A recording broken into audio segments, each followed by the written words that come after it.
Salut à tous, ravi de vous retrouver sur canalturf.com. On va évoquer le programme de ce jeudi 31 octobre avec un quintet qui se décline au féminin. Non seulement cette course est réservée aux femelles, mais elle s'adresse également à des femmes jockeys et uniquement à des femmes jockeys. Il s'agira du prix de la Vénus de Paris. Voici ma sélection pour cette course. J'ai passé en tête le 8 Plant Love. Devant le 1 La Puntanesca, le numéro 7 Vespera. Pourquoi les citer en même temps puisqu'elles ont pris les deuxième, première et troisième places d'un quintet référence disputé en 10 mois sur cette même piste de Paris-Longchamp. Elles devraient pouvoir confirmer. Plant Love reste sur de bonnes prestations à ce niveau. 4 places pour elle en 5 catégories.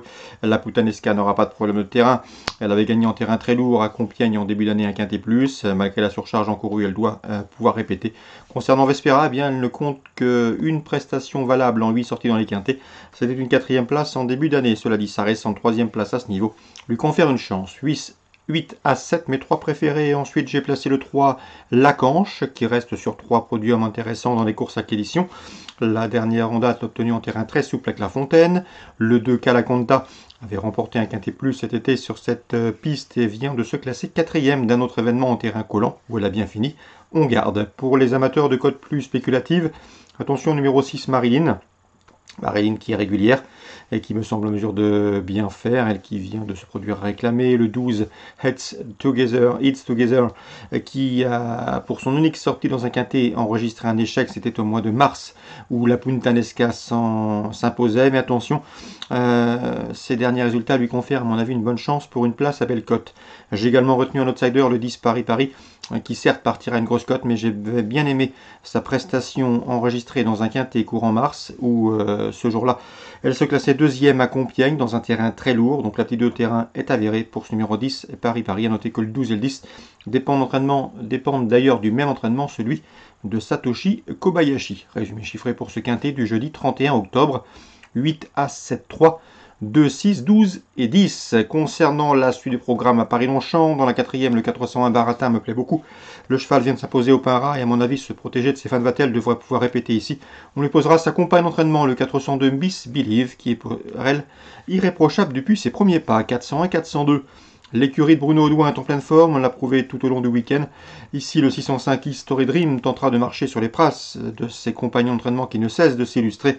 Le cheval reste sur de bons résultats, l'écurie est en forme et le cheval devra pouvoir répéter, surtout que le terrain ne lui posera pas de problème. Le 605 History Dream. 702 My Buddy, à mon avis, c'est un bel outsider. Dans cette course, il paraîtrait une cote intéressante. Il me semble bien situé sur l'échelle du handicapeur. Le terrain lourd lui convient et à mon avis, dans ce lot, il peut parfaitement venir corser les rapports d'un trio. Donc pour Paris-Longchamp, Réunion 1, 401 et 402, 605 et 702 pour une cote. Bordeaux, Réunion 2, Bruno de Monzet m'avait dit du bien du 205 Oviedo. Le cheval est proche de sa course, 3e, 2e, un cheval dur à l'effort qui peut aller de l'avant. À mon avis, dans cette épreuve, lui qui vient de se classer 2e sur ce parcours, doit pouvoir jouer les premiers rôles. Le 205 Oviedo.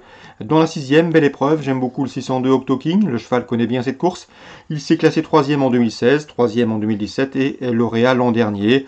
Il a couru d'ailleurs 4 courses sur ce tracé. Résultat, 4 podiums, dont une victoire. On lui opposera toutefois des chevaux qui disposent d'une belle chance. Je veux pour preuve la présence du 606 Mr. Sachmo, c'est la meilleure valeur théorique du peloton. Le cheval a déjà gagné 3 listades, il n'a pas été revu depuis le mois d'avril, c'est là que le bas blesse le concernant. Le 601 Ascot Angel se plaît sur cette piste de Bordeaux, il a couru 5 fois, résultat, 4 victoires, une place de 2e. Le bémol le concernant, c'est qu'il est plus confirmé sur le mile que sur 1900 mètres.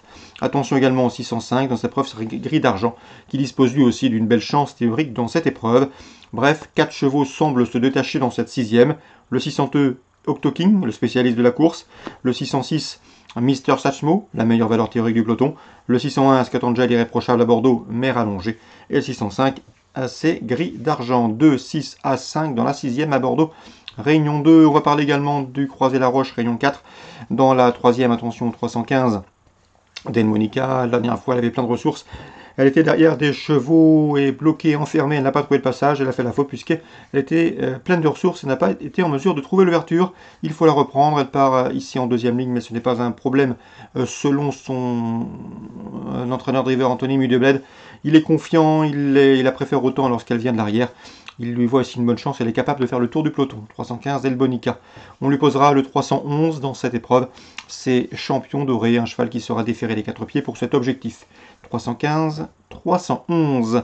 Dans la 4e, Le 410 envoûtante de Cassis s'élance avec la confiance de son entraîneur Anthony Dubuis de Bled. C'est une jument qui possède du train, elle est capable d'aller de l'avant. Le 411 Ekiango de Nil est lui beaucoup plus maniable, il rend 25 mètres, mais il est pratique et sait finir vite. Il devrait également jouer les premiers rôles au dire de son entraîneur. Le 405, eh bien c'est Estourel Mouriez, c'est a priori la concurrente principale pour les deux, en tout cas d'après Anthony Budebled qui est présent, doublement représenté dans cette course.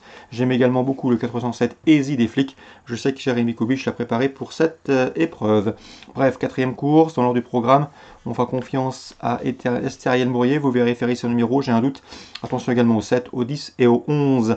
Christophe Prêtrement m'avait dit du bien également du 712 et c'est dans cette épreuve étincelle toile de Baumé, qui reste sur de bons résultats. Lors de ses 4 dernières sorties remontées, elle a signé 2 victoires et une place de deuxième.